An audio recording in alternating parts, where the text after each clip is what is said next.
You ask Tiger to solve. This deals with linear equations with one unknown. The final result is x equals -3.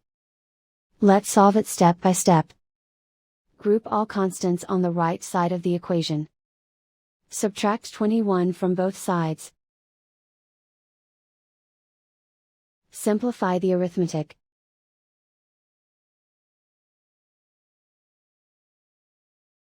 Isolate the x.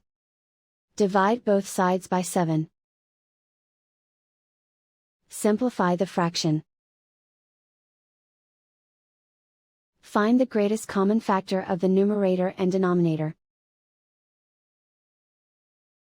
Factor out and cancel the greatest common factor. And so the final result is x equals -3.